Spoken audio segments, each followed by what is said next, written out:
Of metallic oxides with acids. Metallic oxide के साथ अगर एसिड्स रिएक्ट करते हैं तो वो क्या प्रोडक्ट देते हैं।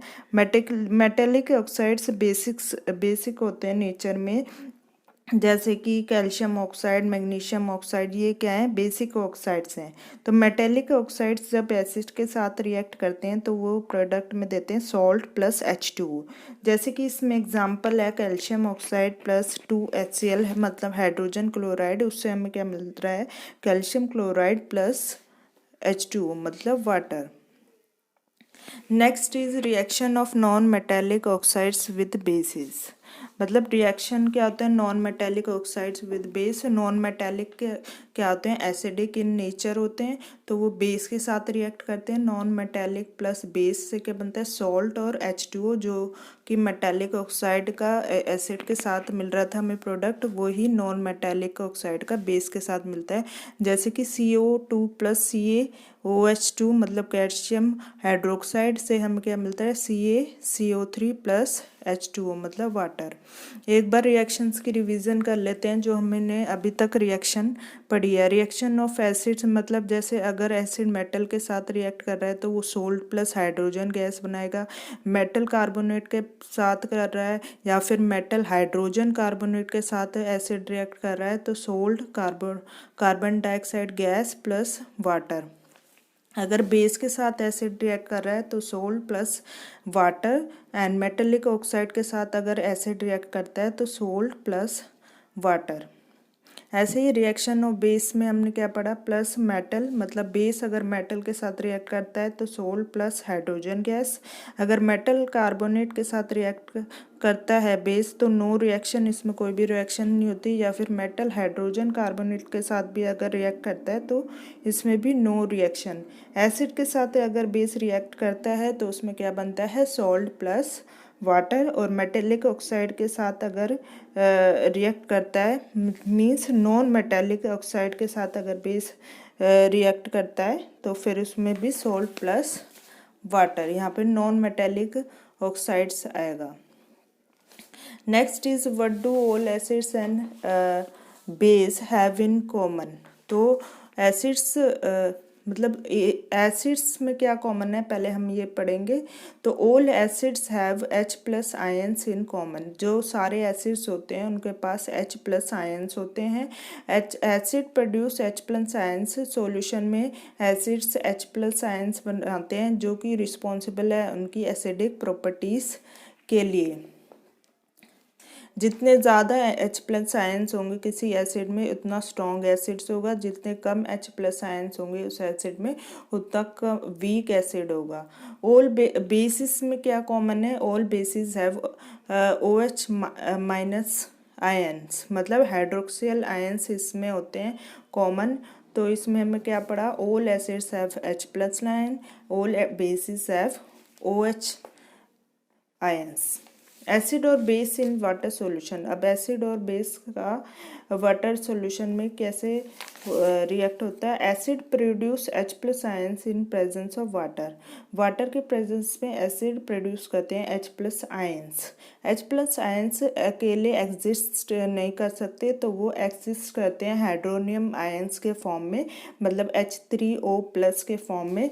जैसे कि अगर हम हाइड्रोनियम आयंस को H प्लस आयंस को अगर हम वाटर के साथ रिएक्ट कराएंगे तो हमें मिलेगा हाइड्रोनियम आयंस। इसी फॉर्म में H प्लस आयंस एग्जिस्ट करते हैं, वो अलोन एग्जिस्ट नहीं करते।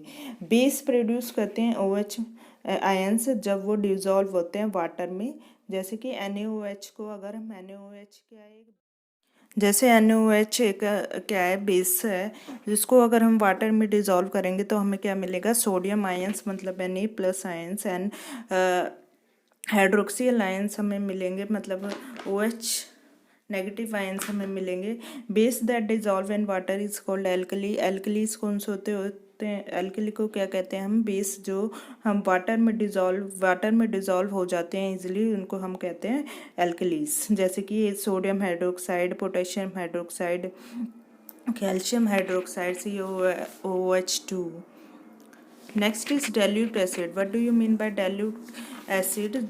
Dilute acids are those that having more amount of water, मतलब जिसमें पानी ज़्यादा होता है और less amount of acid. तो यहाँ पे वाटर की जगह क्या आएगा, एसिड आएगा. जिसमें ज़्यादा पानी और लेस अमाउंट ऑफ एसिड होता है उसे कहते हैं dilute acids. While diluting acids, जब हम एसिड्स को डाइल्यूट करते हैं तो कभी भी हमें एसिड्स में वाटर नहीं डालना चाहिए, हमेशा वाटर के ऊपर एसिड डालना चाहिए, क्योंकि जो ये प्रोसेस है डिजॉल्विंग एसिड और base in water is highly exothermic, मतलब इसमें हीट प्रोड्यूस होती है और इस हीट से जो मिक्सचर है वो छपक सकता है, मतलब स्प्लैश आउट हो सकता है और वो छींटें आप पे पड़ सकती हैं और इसकी वजह से ग्लास कंटेनर जो है वो ब्रेक भी हो सकता है, टूट सकता है. मतलब ये डेंजरस हो सकता है अगर हम एसिड्स में वाटर मिक्स करते हैं. मिक्सिंग एसिड और base with water. Mixing acid और बेस विद वाटर से क्या होता है, जो decrease in concentration of ions. अगर हम एसिड और बेस में पानी मिलाते हैं तो जो उनके अंदर आयंस होते हैं, जैसे बेस में OH नेगेटिव होता है और जो एसिड है उसमें हाइड्रोनियम आयंस होते हैं, उनकी जो कंसंट्रेशन है वो डिक्रीज हो जाती है जब उसमें हम वाटर मिलाते हैं. तो इस प्रोसेस को हम डाइल्यूशन कहते हैं और एसिड और बेस को हम डाइल्यूटेड कहते हैं, कि डाइल्यूटेड एसिड और डाइल्यूटेड. एक और एसिड होता है कॉन्सेंट्रेटेड एसिड. कॉन्सेंट्रेटेड एसिड क्या होता है, जिसमें एसिड जो होता है वो मोर अमाउंट में होता है, मतलब ज़्यादा मात्रा में होता है और लेस अमाउंट ऑफ वाटर, तो इसको बोलते हैं कॉन्सेंट्रेटेड एसिड. और डाइल्यूट एसिड क्या था, जिसमें ज़्यादा अमाउंट ऑफ वाटर होता है पर लेस अमाउंट ऑफ एसिड.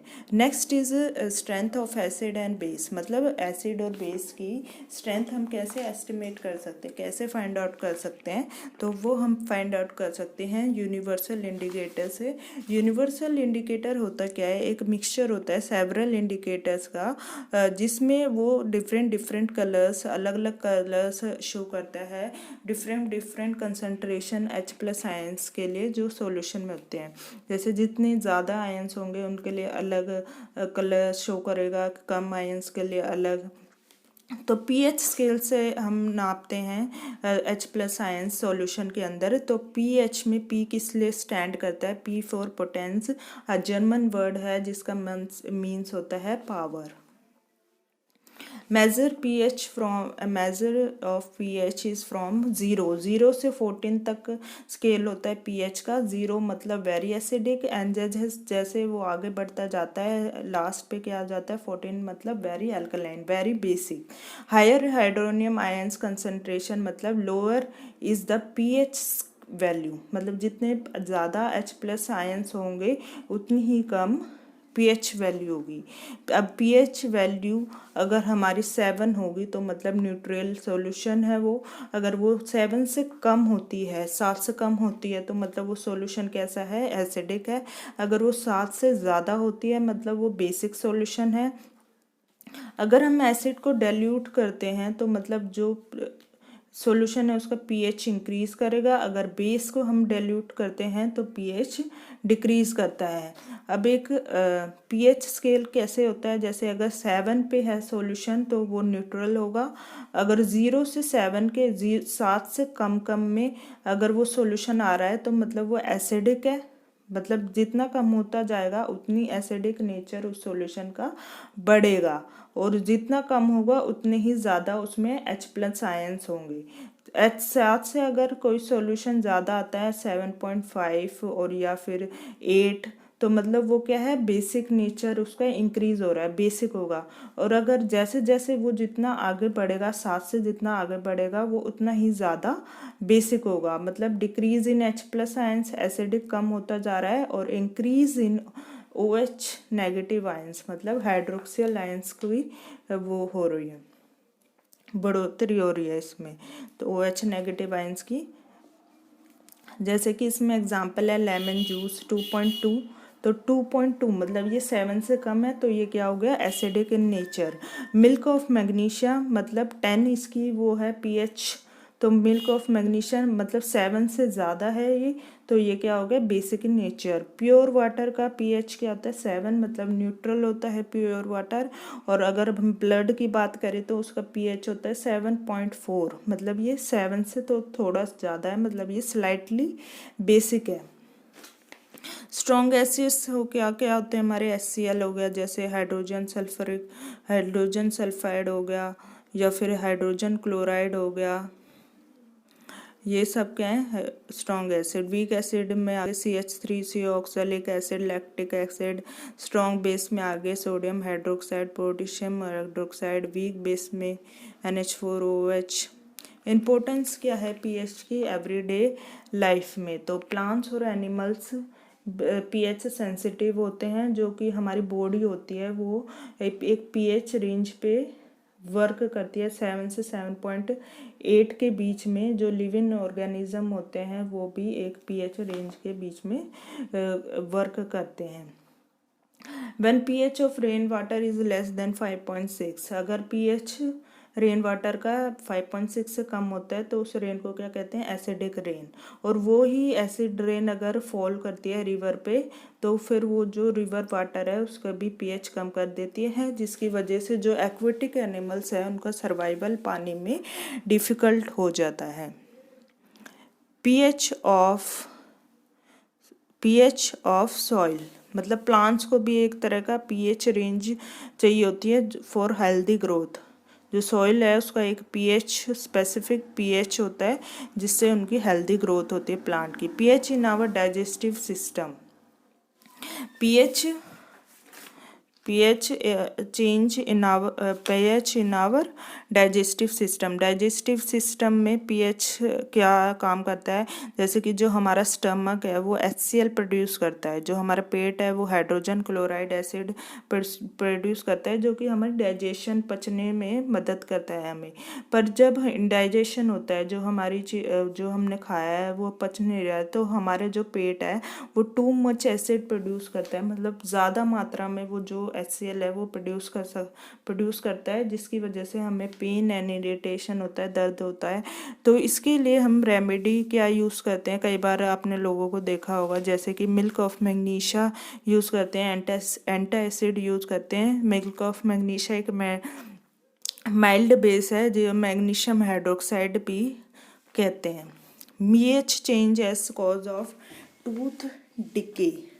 अब टूथ डिके कैसे स्टार्ट होता है, जब जो हमारा माउथ का पीएच है अगर 5.5 से लेस है तो टूथ डे स्टार्ट होता है, टूथ डिके स्टार्ट होता है। टूथ इनेमल जो कि हमारा हार्डेस्ट सब्सटेंस है बॉडी में वो डिज़ोल्व नहीं होता वाटर में, बट वो कोरोडेड होता जाता है जब जो हमारा माउथ का पीएच है वो 5.5 से लोअर हो। तो इसकी रेमेडी क्या है कि जो हम टूथपेस्ट जो जनरली बेसिक होते हैं वो हम यूज़ किए रहे, प्रॉपरली पीएच लेवल का हम टूथपेस्ट यूज़ करें। Self defence by animals and plants through chemical warfare. तो सेल्फ डिफेंस जो एनिमल्स और प्लांट्स के जो इंजेक्ट करते हैं हम पे एसिड, उसके लिए क्या यूज़ है पीएच का, जैसे बी स्टिंग जो मधुमक्खी है वो हमारे ऊपर अगर काट लेती है तो वो एक एसिड स्टिंग कर देती है हमारी बॉडी में, जिसकी वजह से हमें पेन और इरिटेशन होती है। तो उसके लिए हम एक माइल्ड बेस जैसे कि बेकिंग सोडा यूज़ करते हैं, या फिर stinging hair of nettle leaves एक प्लांट है जो कि इंजेक्ट करता है मेथोनिक एसिड। उसके असर को हम कम कैसे कर सकते हैं कि इसको डॉग प्लांट की लीफ से हम रब करके उसके असर को हम कम कर सकते हैं, मतलब इस